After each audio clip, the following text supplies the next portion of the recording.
Oke, melanjutkan video sebelumnya. Jadi pada video sebelumnya terkait dengan latar belakang munculnya data mining gitu, di mana data mining adalah suatu teknik untuk salah satu teknik untuk menganalisis suatu data. Bisa juga digunakan untuk mengolah big data gitu kan. Data mining di sini dijelaskan bahwa terbentuk dari berbagai disiplin ilmu. Jadi tidak hanya dalam suatu dimiliki oleh suatu bidang ilmu, namun dia terbentuk dari mungkin jadi dikatakan bahwa ada statistik, artificial intelligence di mana statistik untuk perhitungan peluang gitu misalnya. Artificial intelligence belajar dari kecerdasan yang dimiliki oleh suatu makhluk hidup bisa jadi. Terus sistem basis data, jadi bagaimana cara memanajemen suatu data yang baik dan benar. Terus ada juga terkait dengan visualisasinya. Jadi bagaimana cara teknik-teknik atau suatu seni untuk menampilkan suatu informasi atau knowledge yang didapat dari big data. Terus ada machine learning, bagaimana cara membentuk suatu model. Jadi dengan suatu mesin yang belajar. Di sini mesin yang belajar. Bagaimana cara si machine learning itu bekerja, yaitu dengan memanfaatkan data atau big data itu untuk menghasilkan suatu kunci-kunci atau suatu knowledge yang didapat dari kunci tersebut seperti itu.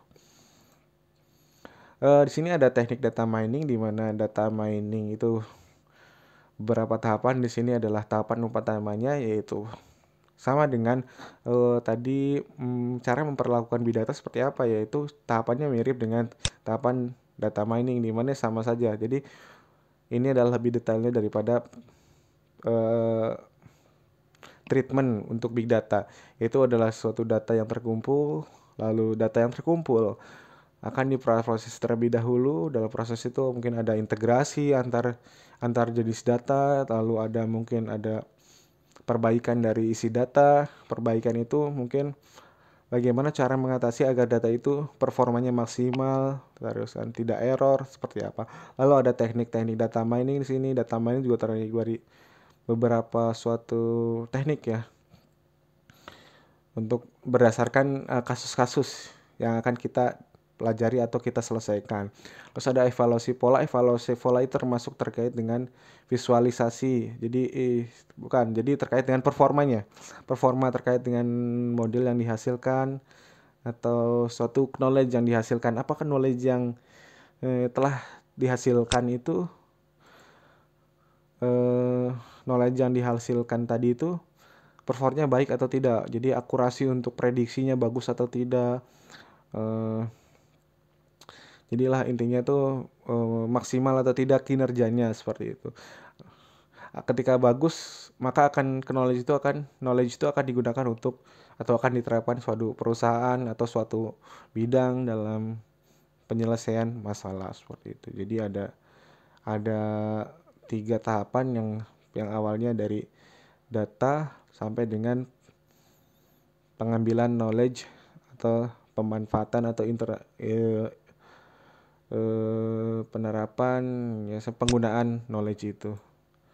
Dan data mining ya seperti yang saya jelaskan pada slide sebelumnya, bahwa memiliki teknik-teknik di mana ada mungkin clustering. Jadi clustering itu adalah mengelompokkan suatu jenis data, suatu data gitu kan, misalnya mengelompokkan suatu objek gitu, ciri khas dari objek. Terus ada juga klasifikasi, di mana klasifikasi ini adalah bisa digunakan untuk prediksi. Terus text mining, jadi untuk analisis teks, misal dari Twitter, data yang diambil dari Twitter. Terus asosiasi rule mining, jadi hubungan antar atribut atau karakteristik dari suatu objek seperti itu. Mungkin